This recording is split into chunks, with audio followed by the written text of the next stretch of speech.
Hello everyone. आज मैं आप लोगों को गर्भ निरोध के बारे में बताने चल रहा हूं, अर्थात फैमिली प्लानिंग क्या होता है। गर्भ निरोधक क्या क्या उपाय होते हैं, इनके बारे में आज मैं चर्चा करने चल रहा हूं। गर्भ निरोध क्या होता है, यानी कंट्रासेप्शन। गर्भधारण रोकने की विधि को कंट्रासेप्शन अर्थात गर्भ निरोध या फैमिली प्लानिंग कहा जाता है। जो माताएं 3 साल के अंतर से पहले जल्दी जल्दी बच्चों को जन्म देती हैं, उनका स्वास्थ्य खराब हो जाता है, बहुत कमज़ोर हो जाती हैं और उनके बच्चे भी बहुत कमज़ोर हो जाते हैं और उनके स्तनों में पर्याप्त दूध भी नहीं बन पाता है, जिससे बच्चा कमज़ोर हो जाता है और बीमार रहने लगता है। और इस प्रकार 4 प्रसव होने के बाद माँ का स्वास्थ्य बिगड़ सकता है और उसकी मृत्यु भी हो सकती है। इसलिए गर्भ निरोधक की आवश्यकता पड़ती है। गर्भ निरोधक की बहुत सारी विधियां हैं, इन्हें हम मुख्य रूप से 2 पार्ट में डिवाइड करके समझते हैं, जिसमें पहला है अस्थाई परमानेंट और दूसरा है अस्थाई जिसको बोलते हैं टेम्पोररी। तो आइए जानते हैं कि अस्थाई में क्या चीज़ें आती हैं और अस्थाई में क्या होता है। अस्थाई उपाय के रूप में नसबंदी ही अस्थाई उपाय है, जिसमें पुरुष के लिए भी नसबंदी की जाती है और महिलाओं में भी नसबंदी की जाती है। पुरुष में जो नसबंदी की जाती है उसे वैसेक्टॉमी बोलते हैं और जो महिलाओं में नसबंदी की जाती है उसे ट्यूबेक्टॉमी कहते हैं। और महिलाओं में नसबंदी करने के भी बहुत सारे प्रकार अलग अलग भी होते हैं। और दूसरा है अस्थाई विधि, जिसमें पहला होता है प्राकृतिक विधि होती है पहली, जिसमें आंतरिक संभोग होता है। दूसरा ताल विधि है, तीसरा स्तनपान है और चौथा संयम है और पांचवा सर्वाइकल म्यूकस की विधि है। और इसमें दूसरा आता है, दूसरा तरीका है अवरोधी गर्भ निरोधक, जिसमें डायाफ्राम आता है, जो कि यूट्रस के सर्विक्स के ऊपर एक लचीला कैप जैसा स्ट्रक्चर होता है, उसे लगा दिया जाता है ताकि स्पर्म अंदर यूट्रस में ना जा पाए। इसके अलावा कुछ गोलियां आती हैं जिसमें वजाइना में रख करके इन्हें इस्तेमाल किया जाता है ताकि स्पर्म को डिस्ट्रॉय किया जा सके।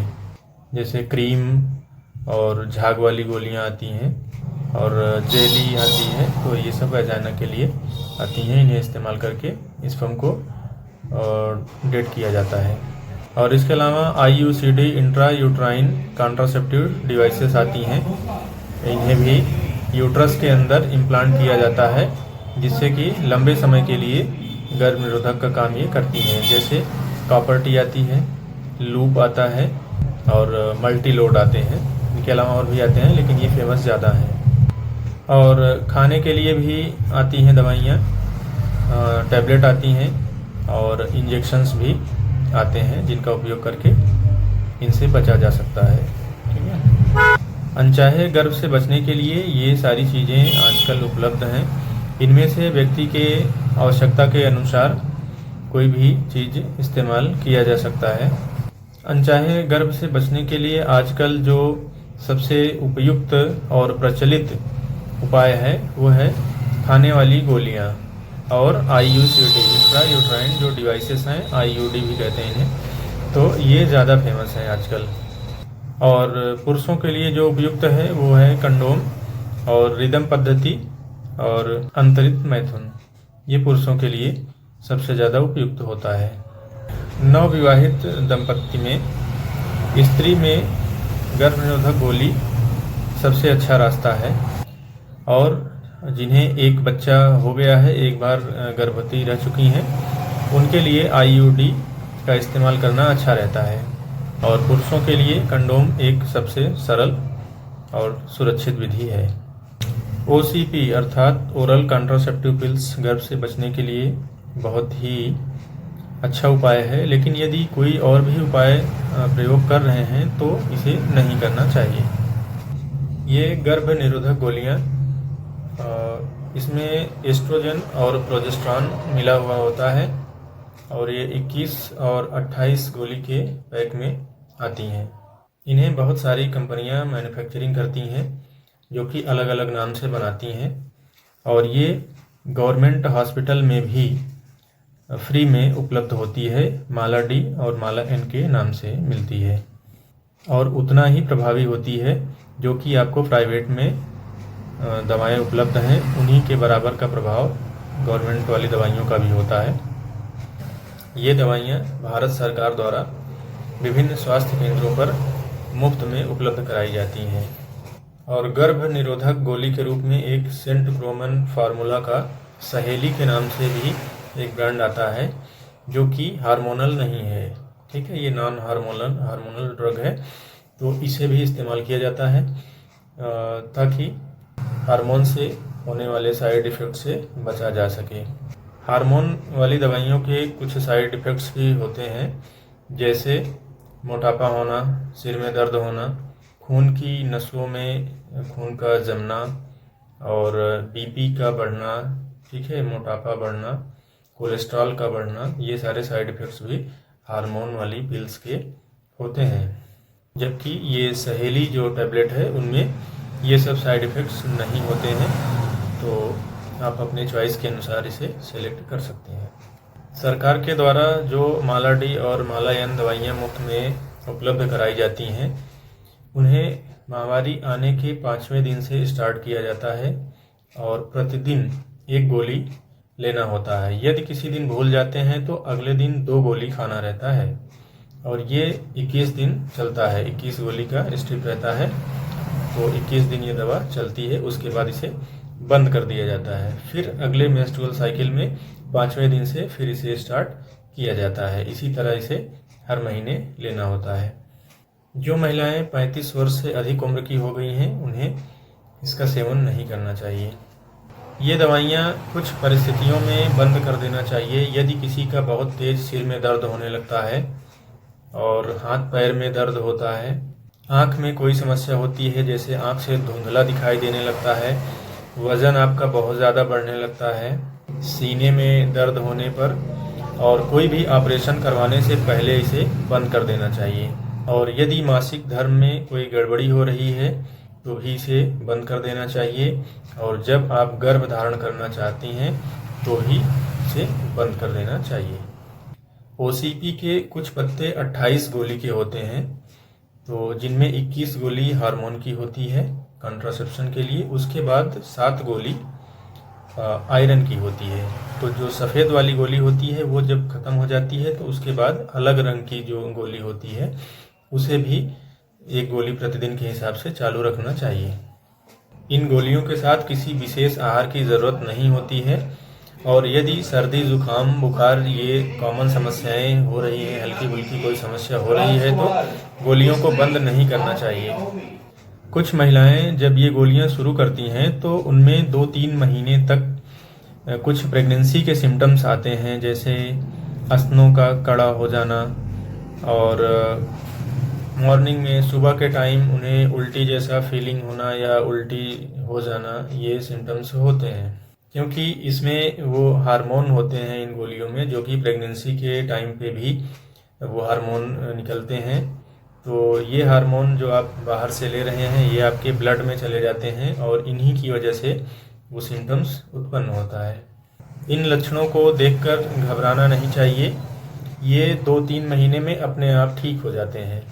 यदि सुबह उल्टी जैसा लग रहा है तो सुबह उठने के तुरंत बाद ही ब्रेड खा लेना चाहिए, और दिन में भी थोड़ी थोड़ी देर पे कुछ ना कुछ खाते रहना चाहिए, तो उल्टी आपको नहीं होगी, या उल्टी जैसा जो फीलिंग है वो बंद हो जाएगा।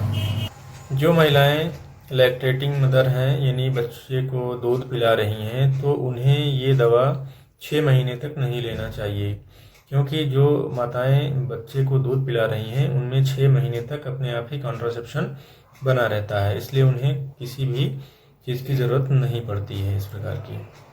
ये दवाइयाँ यदि नियमित रूप से ली जा रही हैं, एक निश्चित टाइम पे, जिस टाइम पे आप ले रहे हैं उसी टाइम पे प्रतिदिन दवा अगर खा रहे हैं, तो ये 100% काम करती हैं। ठीक है, इनके फेल होने के चांसेस बिल्कुल भी नहीं होते हैं। इनमें जो सिम्टम्स हमने बताए कि ये दवा लेने पर कुछ महीने तक हो सकते हैं, तो यदि ये सिम्टम्स 3 महीने तक रहते हैं और उसके बाद ठीक हो जाते हैं तो कोई दिक्कत की बात नहीं है। लेकिन यदि ये 3 महीने के बाद भी बने रहते हैं तब आपको डॉक्टर से परामर्श लेने की ज़रूरत पड़ती है।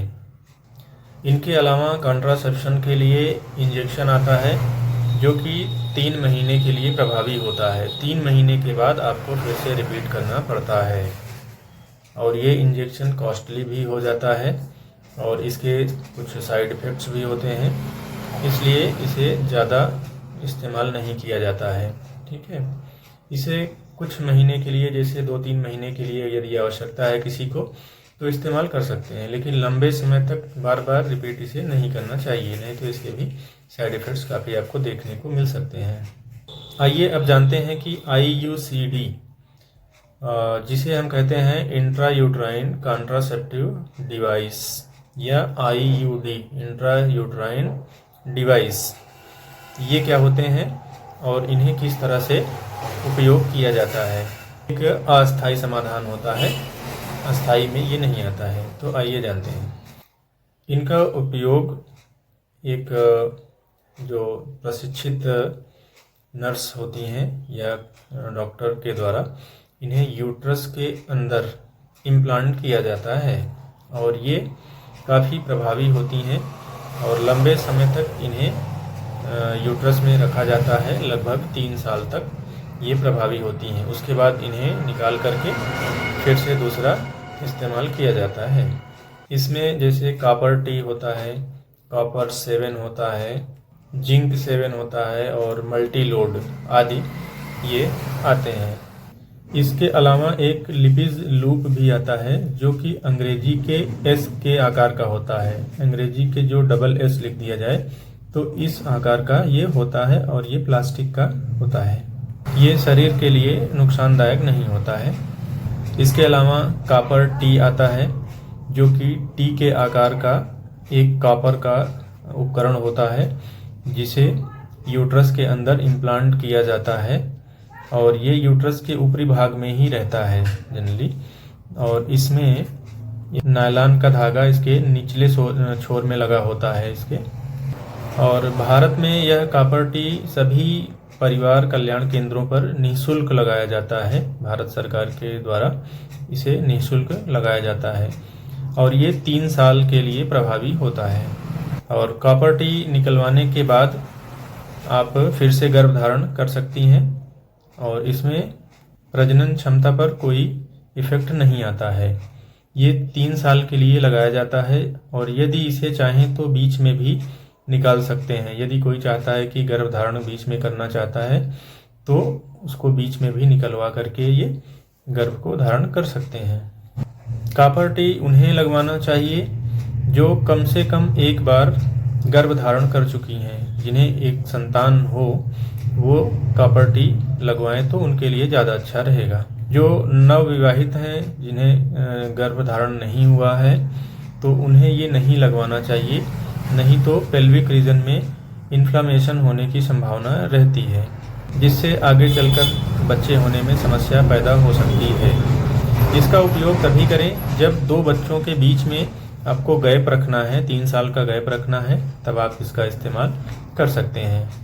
इसके अलावा जो परमानेंट तरीका है वो है ट्यूबेक्टॉमी, जिसमें फैलोपियन ट्यूब को पकड़ करके बांध दिया जाता है या उसमें कोई रबड़ लगा करके उसे कस दिया जाता है या उसमें कुछ दवाइयाँ डाल करके उसे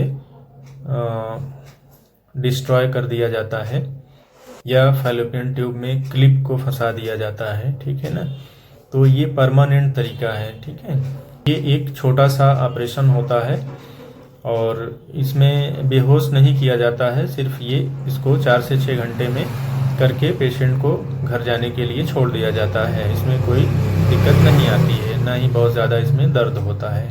इसको दूरबीन विधि के द्वारा भी किया जाता है, आजकल काफ़ी प्रचलित है। काफ़ी लोग दूरबीन विधि से भी ये ट्यूबेक्टॉमी करवाते हैं। ये रहा फैमिली प्लानिंग के बारे में, यानी गर्भ निरोध के बारे में, कॉन्ट्रासेप्शन के बारे में पूरी जानकारी। उम्मीद करता हूँ कि आप लोगों को ये पसंद आएगा। आप लोग हमारे चैनल को सब्सक्राइब करिए, इस वीडियो को ज़्यादा से ज़्यादा लोगों तक शेयर करिए और हमारे चैनल को सब्सक्राइब करिए। धन्यवाद।